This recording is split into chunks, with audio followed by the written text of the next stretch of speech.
Hi guys, thanks for joining me today. I'm Marilyn. On this video, I'm going to show you how I sublimated on the pocket of this apron.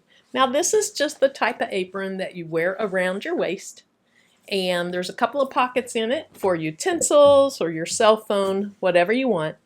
Now before I get started though, I want to tell you thank you so much for all your support, whether that is through subscribing, likes, comments, or using my Amazon links. I truly appreciate it. Now things that I'm going to use on today's project, in addition to my apron, is some heat tape, a lint roller brush. You want to make sure that you have all the lint off where you will sublimate, and then a ruler just so I can check my dimensions. This sublimation pocket is pretty wide, it's over 12 inches, so I'm going to use some 8.5 by 14 inch sublimation paper by A-Sub. I'll use 2 pieces of blowout paper. I just bought an inexpensive roll of butcher paper off of Amazon. And then I'll also use a couple of Teflon sheets. Now to do this project, you do need to use sublimation ink from a sublimation printer, or if you're like a lot of us, you've converted an Epson EcoTank to a sublimation printer. And then you could use your Easy Press 2 by Cricut, or I'm going to use an actual heat press. Now here's my design for the apron. I made this design in Inkscape, and Inkscape is a free design software that you can download from the internet. I'm using version 1.0.1.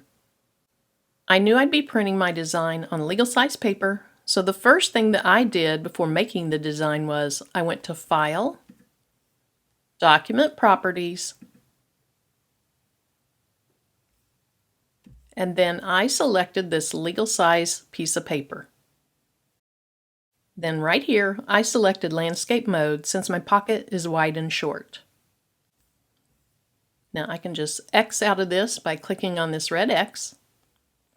The second thing that I did was I made this gray box, and I made it the same size as my pocket. That way I could see how large I needed my design to be. Since I've already made my design, at this point I'm ready to print. But there's a couple things I need to do first. I don't want this gray box to print since it was just a template to help me make my design. So I'm going to click on it and then hit delete on my keyboard. The second thing I need to do is reverse my image. When you're doing sublimation, most of the time you need to print in reverse or mirror your image. You can either do this in your design software or when you send it to your printer. I like to reverse it in the design software. So I'll select my design, it's all grouped together. I go to Object, and right down here to Flip Horizontal. Let me click out of this. Now when I print from Inkscape, anything within the borders of my document properties, shown by this line right here, will print correctly as long as I have the correct size of paper in my printer. So if you accidentally had your design down here, these flames that are outside your document properties are not going to print. So you just need to make sure that everything you want to print is within your document. So at this point, I'm ready to print. I go to File, click on Print, make sure my sublimation printer is selected. Then I want to do 2 things. I want to go to Color and make sure it's in color mode, and Advanced and make sure my quality is high. I have 2 qualities, normal and high, and I always print my sublimation projects in high. In my printer software, I have my printer defaulted to presentation matte paper. What this does is it lays down a lot of ink and it prints out slowly so the ink can dry as the paper moves through the printer. So now I'm just ready to click Print. Now here's my printout, and it doesn't look super vibrant, but it will once we press this. Moisture and sublimation are not friends, so one of the first things I like to do is just set my print under my heat press and then let this platen hover over it for about 10 seconds.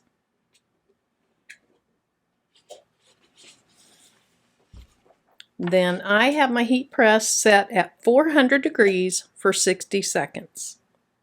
The other thing, since moisture and sublimation aren't friends, is I want to pre-press my apron.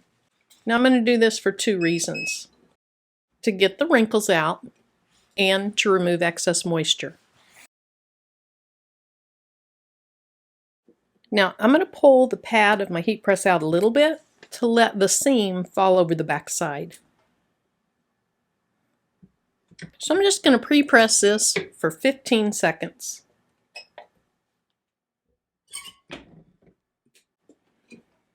Now I need to let this cool off. If I were to put my print down on it now, it's likely that it would start sublimating before I get it exactly where I want it. Okay, I think that's fine. Now, my black here is cotton, and it's really dark. So I don't think that you would see any of the excess ink on the side of it, but I'm going to put these little pieces of paper over there just in case.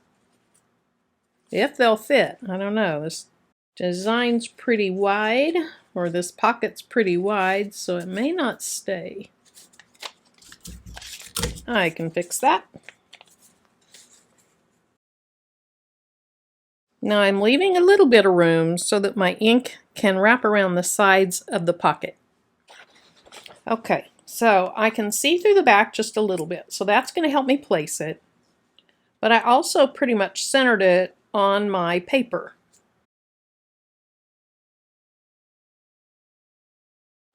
Okay, I'm going to call that good. So now I'm going to put a little bit of tape down just so it can't shift while I lay the heat press down. And just as important, when the heat press pops up.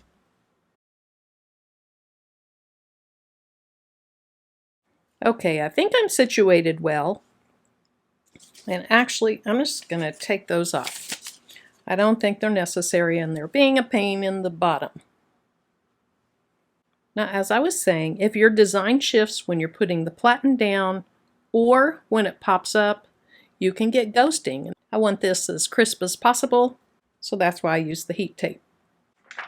I ended up not putting blowout paper below the apron because between the material it's pressing on and the black material, I'm confident it's not going to go all the way through to my Teflon sheet below. So here's my blowout paper for the top. And then I always just like to finish up with a Teflon sheet.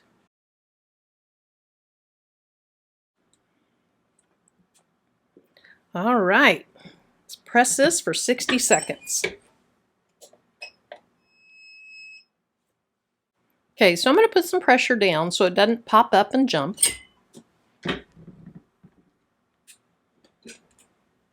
Then let all that steam go away.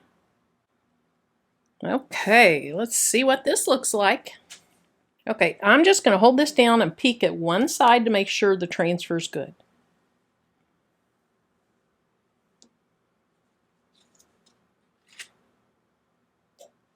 That is beautiful. Turn the lights down so it doesn't glare as much. That turned out really nice. Thanks again for joining me. Until the next video. Bye-bye.